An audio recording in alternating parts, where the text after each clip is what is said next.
Hey guys, so today I have 3 easy summer nail ideas to show you guys how to do. And when you guys are watching this, I'll actually be at VidCon for the first time, which I am so excited about. So make sure you are following me on Instagram because I'll be posting there. And I know my Instagram kind of sucks right now, but I'm working on it, so yeah. Oh, and also all of these designs are like boho inspired, so hopefully you guys were able to tell. If not, it's cool. It's cool. So anyways, for the first design, I started out with a tan base, and then I'm just using a small brush that I got from Michael's craft store, and I'm making a chevron shape, and I'm just making little tiny brush strokes with it. This is honestly so easy because it's pretty hard to mess up. And you can either make this shape going down your entire nail, or you can just make one or two. I ended up making two because I wanted to add a little triangle gold stud at the bottom of my nail, and I actually really like how that looks because it just, I don't know, it just adds that little gold accent to it, you know? I don't know, but I did use a matte top coat to make it stick, but if you do want it to last longer, I would use nail glue. So yeah, that is it for the first design. And then the second design, okay, this I really was just kind of doing it as I went. So I started out with a line and I decided to make kind of a distressed looking diamond, and right now it looks like a blob, but you just kind of keep going until you get that diamond shape that you like.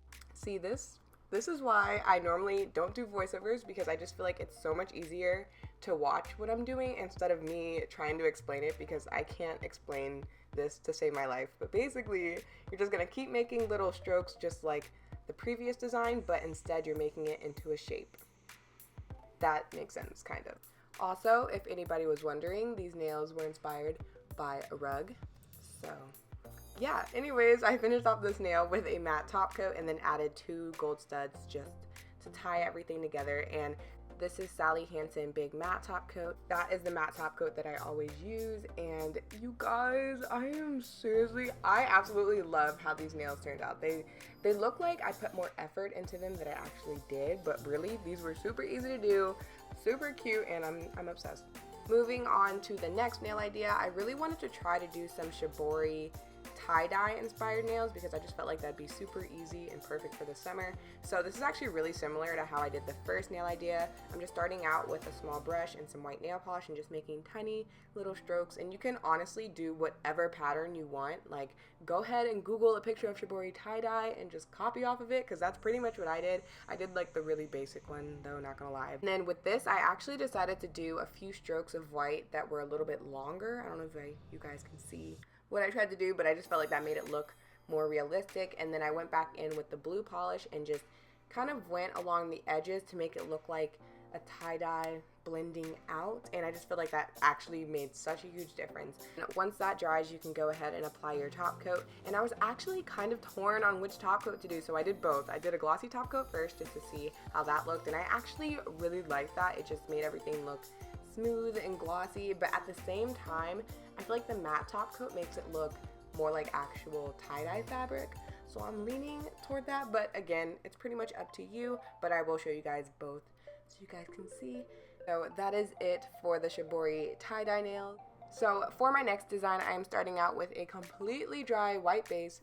Completely dry. I let this dry for literally like an hour because you do not want to use nail vinyls unless your nail is dry, because then you go to rip it off and it rips off your nail polish and you're sad. So make sure you let it dry. And I'm just using this palm leaf nail vinyl from What's Up Nails, and I didn't want to use the whole thing because that would just be an aggressive amount of leaves. So I'm just using the corner and I'm just putting one here and there, and I did a total of 3, and these are actually super easy to do. I just dab it with a makeup sponge. I just find that easier because whenever I just paint it on, it turns into a hot mess. So I just dab it on and then rip it off right away. Do not wait because it will look bad. So I ripped that off, and then I ended up adding a matte top coat, and that is it for that nail. I actually really like this one too. I know I keep saying that, but this one's actually really cute. So then for the next one, I wanted something really simple to go with that because I didn't want to do 2 nails of leaves, you know. So I ended up doing a little line going across my nail using striping tape. This is how I get all my straight lines. It just makes life so much easier.